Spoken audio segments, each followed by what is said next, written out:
Welcome to the Board to Business Blueprint. I'm Sophia Dodola, founder of Olive and Nectar and the Grace Academy, and I'm so happy you took this leap in investing in you and your career. I'm assuming you're already a master of cheese boards and you know how to style a grazing table, because this course is not teaching you that. This course is going to cover everything you need to know to start a business from scratch or expand the business you already have. So I already know that you're driven, ambitious, and you're very creative, and you're ready to level up because you invested in this course. And if you have any questions along the way, you can have access to our private Facebook group, and I'll be on there. Other people are on there, and we'll check in. So please keep me posted with any questions you have, and let's get crazy.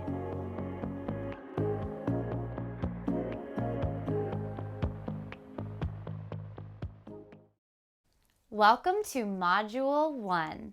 So in this module, I want to cover the 5 W's: who, what, when, where, why, and we'll deal with how in a little bit.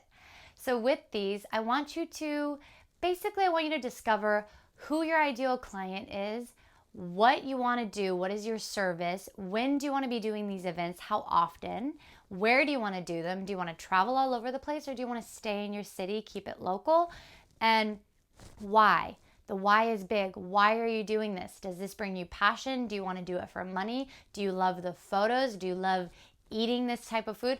What is your why? So I'll give you a little example of mine.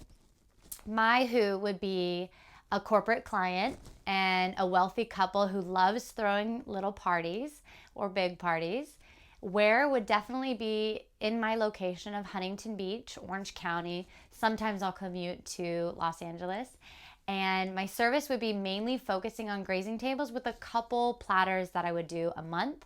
And my why is because every time I do this, I feel such fulfillment when I'm styling a table. And it's so meditative when I'm creating one of these. And it makes me feel so good when I see a client's face when they first see it and they don't want to touch it and they think it's like, oh my God, this is so beautiful. So that's my why, and that's all my W's. What are yours? Pause this video, grab a pen, grab a paper, take your time, write those out, get clear on it, and press play when you're ready to continue. You did it? Okay, great. So now I want to cover the how, and the how is literally going to be covered in every single module. So let's get to it.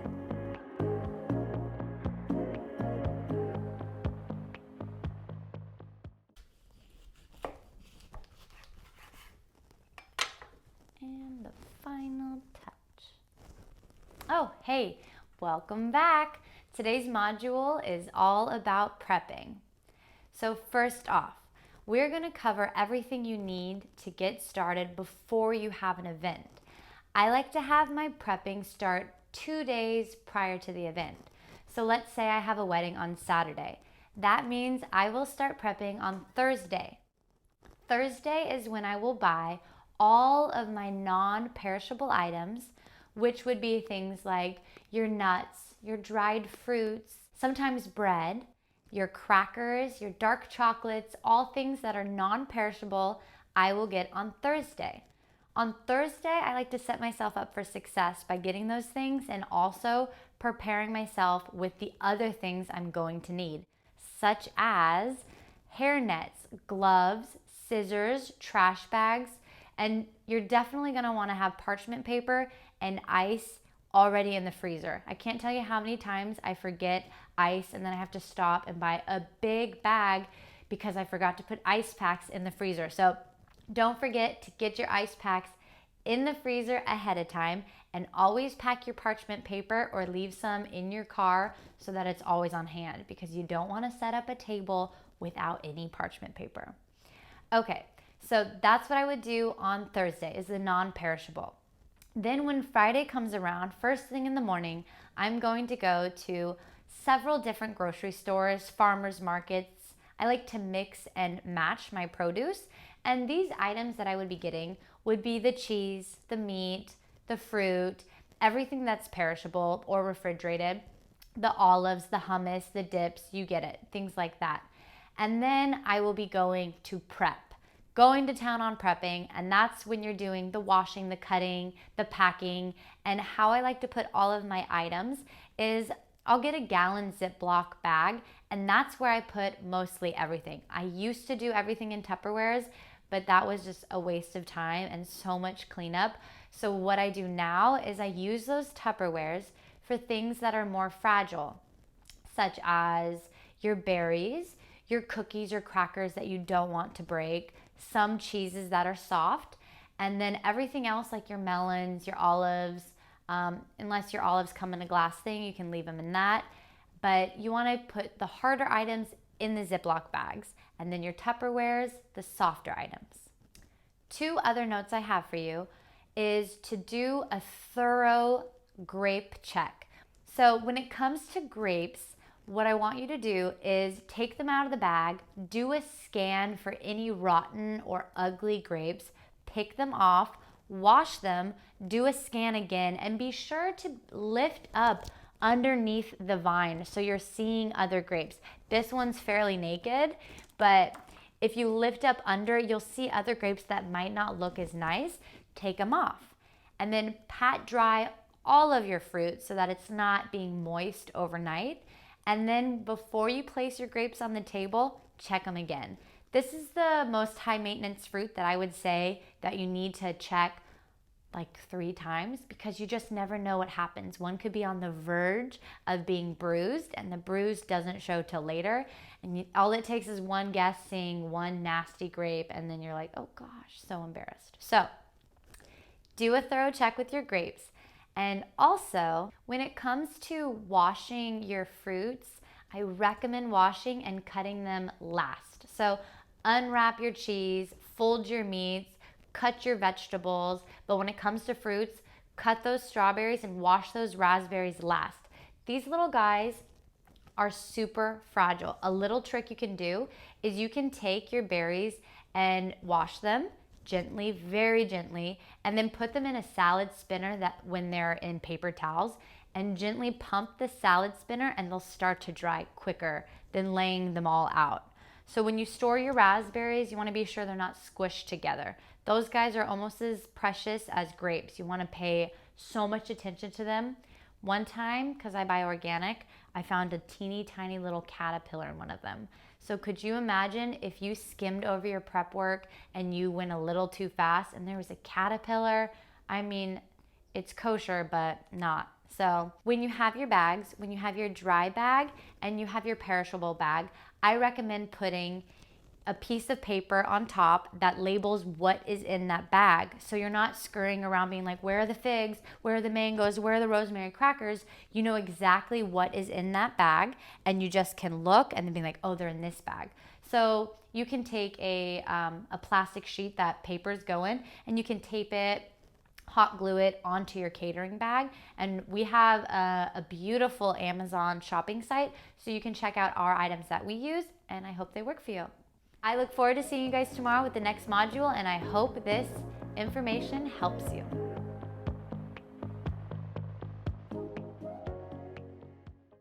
Welcome back, Sophia Dodola here, and today we are talking all about invoicing and rates.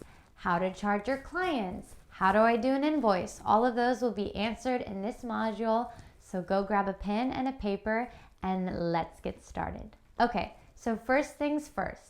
When I started my business, I kind of fluctuated between a few different per person rates.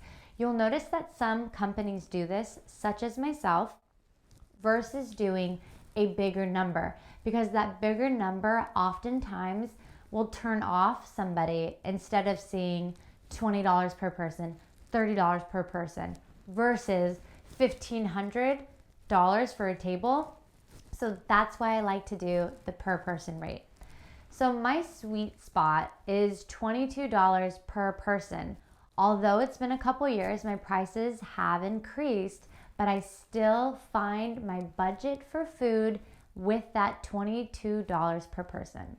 Let me explain. This is called the rule of 3. Basically, the rule of 3 is how many people are coming to the party times your rate equals the total, and that total divided by 3. In that total divided by 3, you will find your budget for food, how much you're personally going to pay yourself out, and then what you're going to pay out to the business.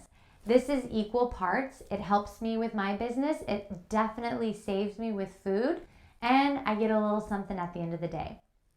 Sidebar, I pay everything to my business often because I'm constantly rebuilding it and growing it. So some businesses, like if you have that luxury, you can pay yourself or you can just keep giving it back to the business.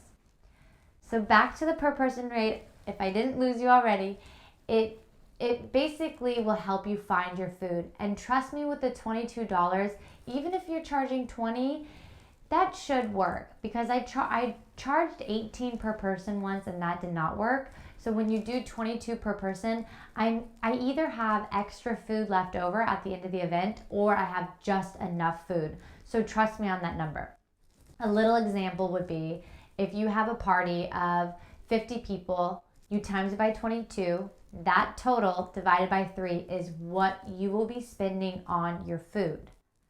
Now, if it's a party of 50, you're not going to want to buy 50 cheeses, 50 berries, 50 types of crackers. You don't want 50 of everything. You want a little bit of everything that can accommodate 50 people. So when it comes to cheeses, for people about, if I'm having a party that's say 50 people, since we're using that example, I usually do 3 to 5 cheeses. And then if it's any more than that, I go up to about 5 to 8 pounds of cheese. Usually I'm buying cheeses that are pre-cut slices at a grocery store or farmer's market. But when I'm doing a big wedding, I will order wholesale and get those big giant wheels. So just Google wholesale cheese market shop near you, and hopefully something pops up and you can order bulk with them. If not, order those little pre-cut slices. That's so much fun because then you can cut them, prep them a different way, have them all over the table. But remember, you don't need 50 cheeses. You just need a few, and then you're going to mix and match with everything else. Invoicing. Okay, so when it comes to invoicing, there are a few important things I want to discuss. First off, when you're starting your business, don't worry about investing in a site like QuickBooks right away, because that does cost $30 to $50 a month. There's a few different operating systems you can invest in, but just give it a few months and then invest in that whenever you can. You will need that along with a bookkeeper as well to keep everything nice and organized. So it doesn't have to be QuickBooks. That's what works for me, but do a little research and see what works for you. Now, if you want to do a free invoice service per se, I was using Google Sheets right in the beginning of my business. There's also some free templates on PayPal, so check those out. So what I like to include on every single invoice is obviously sales tax. That's automatically included, and I have my bookkeeper handle all of that. If you don't have a bookkeeper and you're ready or you're too busy, hire one.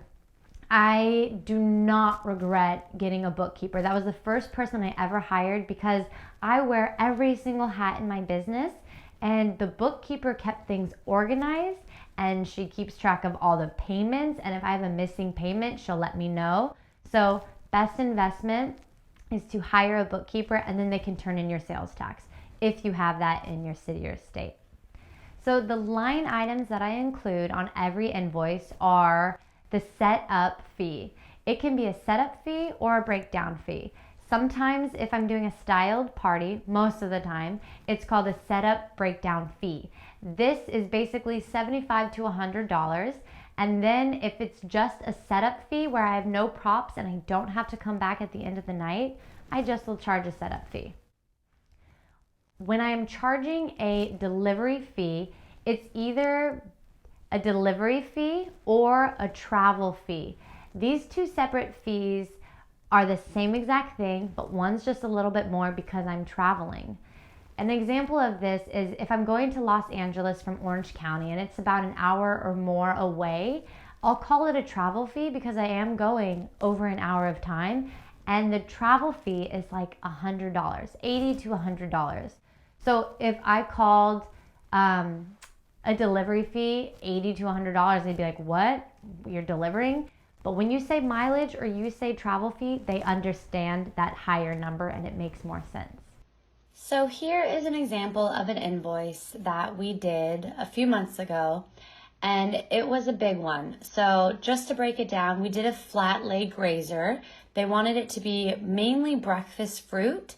So I added a little description. Sometimes your client will give you a note. You can put it here so that they know that you got the note. Certain things on here could be no pork, or you could say they want pink fruits, or they want no cheese, or whatever it is. Put it in the description.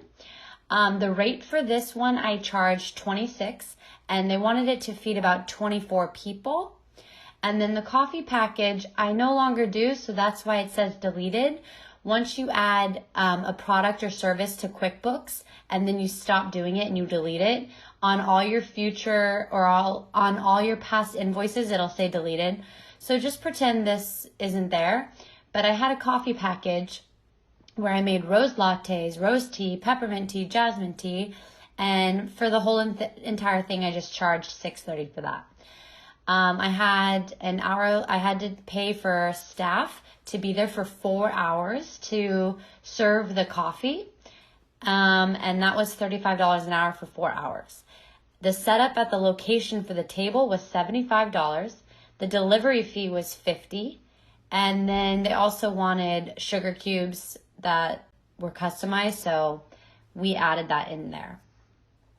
I also add sales tax, so for me here in California, this is what it came up to, and then this is the total. So the message on the invoice, you can say anything that's basically either a description like here, or you can just say what's included on the table. I have a lot of different things on here that's included on both of the tables. And then I request full payment by this date.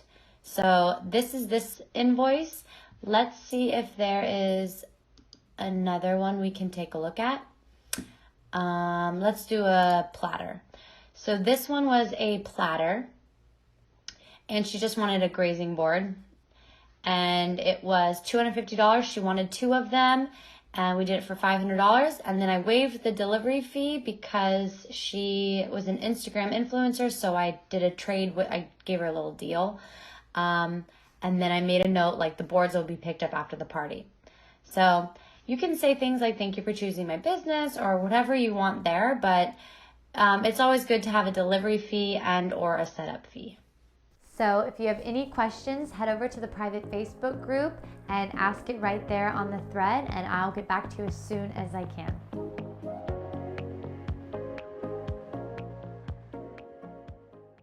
So let's make things official. Okay, in order to start a business, you need to make it legal. You have to do things the right way. I am not a lawyer and I cannot give you legal advice, but I can tell you what has worked for me and a little bit of a legal checklist that you're going to need. So first off, a business license, a health permit, whether that's a personal health permit you get for yourself depending on where you live, or in a commercial kitchen, a contract you're going to want to have, general liability insurance just to cover yourself, and then when you're choosing an entity, I started with an LLC and I pulled back because it was so expensive. I know prices are different in every city, so do what you think is best, but definitely do your research. I don't want you to waste a bunch of money and then have to pull back. So I'm now a sole proprietor, and that works for me. We have a DBA, doing business as Olive and Nectar. So just do your research. Check out LegalZoom.com. They are so great. There's lawyers, there's attorneys. They'll give you a complete checklist. Every single permit that you need in your city, they'll let you know. I also want to say that I know that the legal stuff is scary and very intimidating, but remember, it's only one hump. Once you get through the hard part of getting your ducks in a row with the legality, it's easy breezy from there. I promise you. Just get these permits and get these things taken care of, because it's possible. If I could do it, you can do it. So get through that, and then it's not going to be that hard anymore, because it's just some paperwork and a lot of things you need to fill out. So get through the legal part, and I'll see you at the next module. But don't worry, you don't need to get through it all at once. Just start looking into it and doing your research.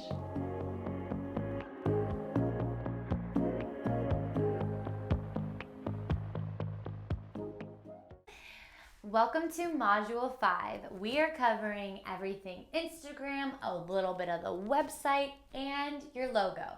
So first, get a pen, get a paper, and get ready because it's about to get juicy.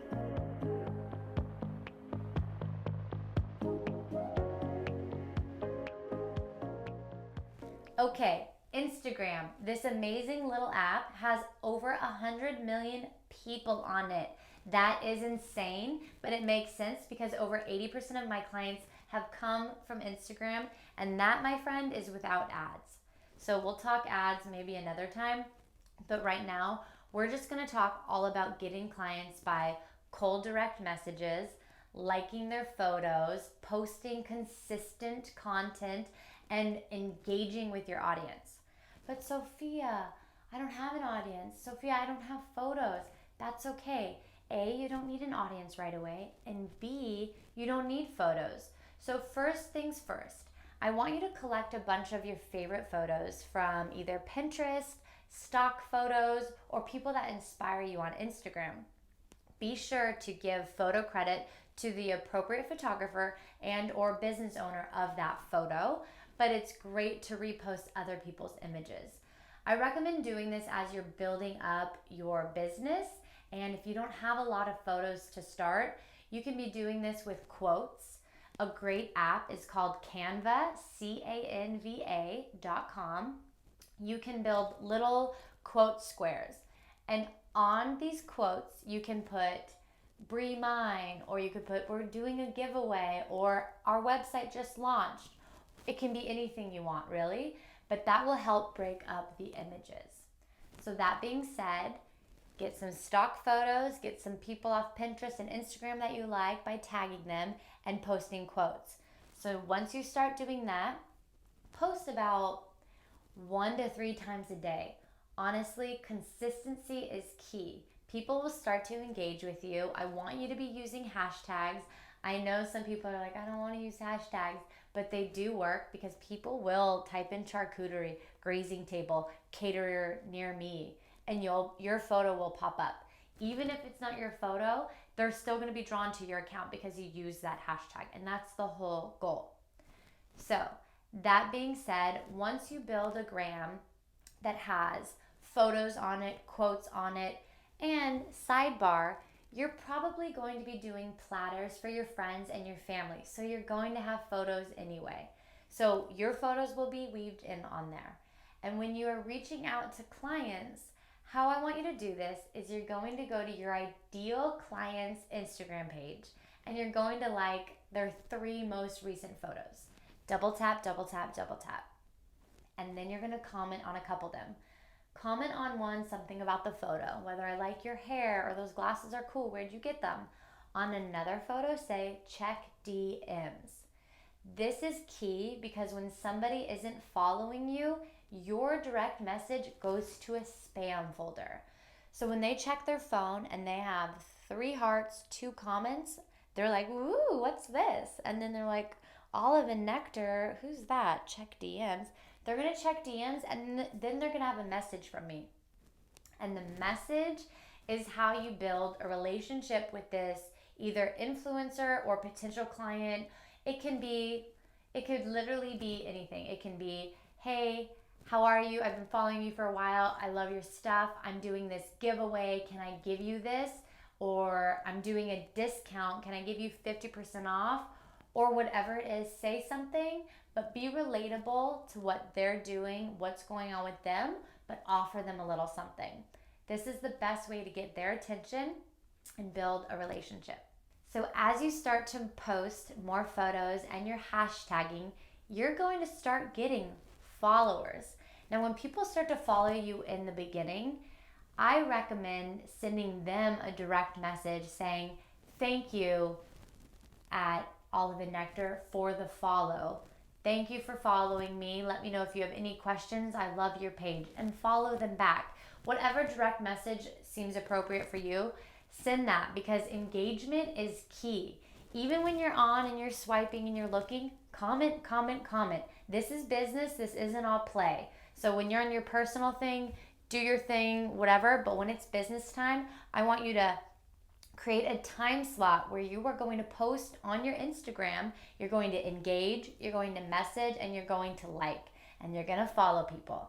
So that is one way to nurture and make your Instagram grow by engaging. This will help boost your audience big time. So when you're working with an Instagram influencer, you do the same tactic as you do when you're reaching out to really any client. You do the like, check DMs. I also would like you to Google 25 influencers in your city. Something will pop up and you'll see a bunch of people that you didn't even hear of, and they have thousands or millions of followers. Do this tactic on them. Do this on 25 influencers if you can. All it takes is one influencer to work with, and it could really change your business. It definitely changed mine. So when it comes to working with them though, there's two things. One, you want to work with the influencer that needs you. And how do you find that out? You see if they're engaged, and you can offer them, hey, congratulations on your engagement. Love your ring. Would you like a grazing table or a bridal party platter or whatever? Or if they have a kid's birthday coming up, or little tiny details like that, say something about them and then build the conversation and then offer them a trade. And then if they don't want to trade, the other thing is sometimes they cost money. A lot of the time, the big influencers cost a lot of money. So it's just up to you and your marketing budget if you want to take that risk. The only thing is, the bigger the audience, it doesn't mean the bigger the payout for you. Because just because it's their audience, it doesn't mean it's going to be your audience. So just be very careful with that. No matter the amount of followers or if they have a blue check mark, it could literally do nothing for your business. So do your research, work with people, do a lot of free things in the beginning if you can, because this will help you get more eyeballs on your business. I have a bonus tip for you. I want you to connect with every photographer that you can. Every time I go to a wedding or I have an event and there's a photographer there, I will connect with them first thing. I'll give them my Instagram, I'll pull out my phone, I'll follow them, I'll be really, really nice, because you never know. And they're going to get professional photos for you. So that's a huge bonus tip. All right, you can get started today and build the Instagram and start reaching out to clients if you have the Instagram. So go for it. So now let's talk about the website. My catering company is oliveandnectar.com, and what I use for that is Wix.com. Why I use Wix? I have used Shopify, WordPress, and Squarespace, and Wix is by far my favorite because A, it's affordable, and B, it literally is so user-friendly. When it comes to tech stuff, I'm like a 70-year-old grandma that doesn't know how to do anything besides drag and drop. And that's why I love Wix, because it's so simple and I don't need to hire someone to do it for me because I know how to do it on my own. So when you are building your website, it's quite simple. You just want to have your services, and if you're going to have your price, I recommend putting prices starting at. This is so great because you're not going to pigeonhole yourself into a price. So if you said your price was $25 per person, and then you change your price to $30 per person, but someone saw it on your site as $25, it's gonna be hard not to, basically change it last minute. So put your prices starting at whatever your rate is. And also a little note on your website, when you're giving a little number of how much this platter or this grazing table will feed, I recommend saying suggested feed is 10 to 15 people. That way, again, you're not guaranteeing that this platter is going to feed 15 people, because if they don't have any other food at the party and someone's coming, Uncle Bill's coming and he's super hungry and he demolishes that platter in 5 minutes, they're gonna be like, you said this was for 15 people and you didn't know that Uncle Bill was so hungry. So you wanna say suggested feed, and that will help. Okay. Now, I have had coaching clients of mine ask about logos, and I want to tell you how I did my logo for like under $70. People spend $200, $300, $500 on logos. Please don't do that. Save yourself some money and either do it for free on Canva or Over. Over is another great app. you just type in the template logo, and all these logo options will pop up, and you just copy and paste what your logo is, and then you have a brand new logo. So how I created my logo was first on Fiverr.com. I hired somebody for $5 to make a logo, and I liked the way it looked. It was kind of my vision, but it seemed a little vanilla. So I took it to Etsy.com, and believe it or not, Etsy has logo designers, and this woman made it more elegant for me for $40. So I didn't spend much on my logo, maybe $60 after all my revisions, and I got the perfect cute logo. And this is what my logo is. I used Etsy, and it's really beautiful, and it was under $50. So when you're booking clients and it's not on Instagram and it's not on your website, ways that you can go out and get them is research. But you asked me, oh, who are my people? I don't have a clue. Well, let me tell you who our people are. Well, the magic list that worked for me is literally researching these people: wedding planners, event planners, private schools near me, luxury apartment complexes, small businesses. Check out your local arts district. There's so many different corporations that are nearby. And if you look these people up and you're sending emails to 10 to 15 of each of these categories every day, the conversion will show. You will start to get clients. So just make a goal. You're going to email 10 people a day, 10 wedding planners, and then tomorrow 10 real estate agents, and then maybe 20, and then 30, and email a bunch of people, because you will start to book clients. So get out there, get on Yelp.com, or just Google real estate agents near me or small businesses, and you're sure to find clients. So I hope these tips helped you. And if you have any questions, remember, check us out on Facebook. The Grace Academy is a private Facebook group. Welcome to your last module.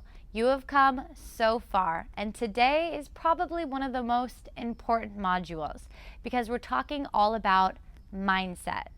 Okay, mindset is everything when it comes to having a business, because what happens is the mind will pigeonhole us into thinking we're not good enough, that we don't deserve to charge this much money, or that we're going to pigeonhole in doing grazing boxes for the rest of our lives and making no money at all.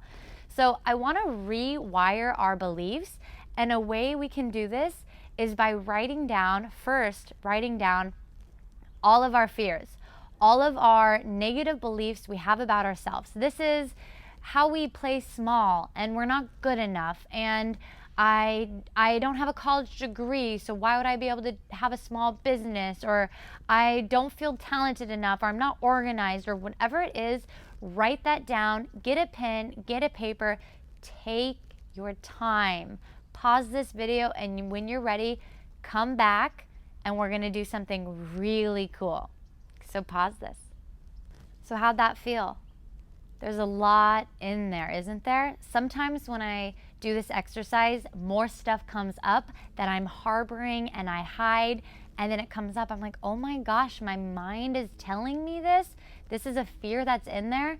So the next part of this exercise is to write down all of your strengths. And you know what? I already have 4 for you, because you've already taken the time and the leap to invest in this course. So it tells me you're courageous, you're artistic, creative, and you're a go-getter. So write those things down and then add some more. This could be things like, I'm the world's best baker, I'm an incredible mom, I am so organized, resilient, strong, I make people laugh, I'm so lovable.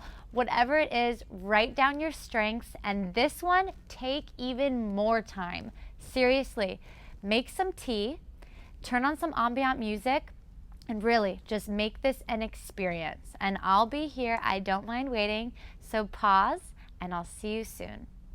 Now, how did that feel? Okay, hopefully right now you're feeling really, really good. This is one of my favorite exercises to build myself back up and feel really good, because you know what? There's a lot of good qualities about myself than there is this fear, this mind stuff Like, this mind stuff has no power over my strengths. I like to look at my strengths, like each and every single strength, as a 5-pound diamond. And I hope right now you have like 500 pounds of diamond on your piece of paper. But how I look at it is like each strength is a 5-pound diamond, and the fear is a little bit of dust or coal or a speck. Each fear is a teeny tiny little speck. And then all it takes is me to rub that speck off and be like, this is not real. This thinks that it's doing something and that's who I am and I'm not capable. But the minute I realize, oh wait, this isn't real, and I blow that speck off and see the diamond that I really am, you see the diamond that you really are and that you are capable, and you just completed this whole course. Like, feel that, feel good about yourself, and like relish in that, because the dirt don't matter. So congratulations on completing this course. I'm so excited to see what you're up to, what your business name is, who you're booking, all of that stuff. Keep me posted on Instagram and Facebook, and check out thegraysacademy.com and see if you're able to join our mastermind group or a 3-month one-on-one coaching with me. Thanks again, you guys, and congratulations. I'm so excited for you.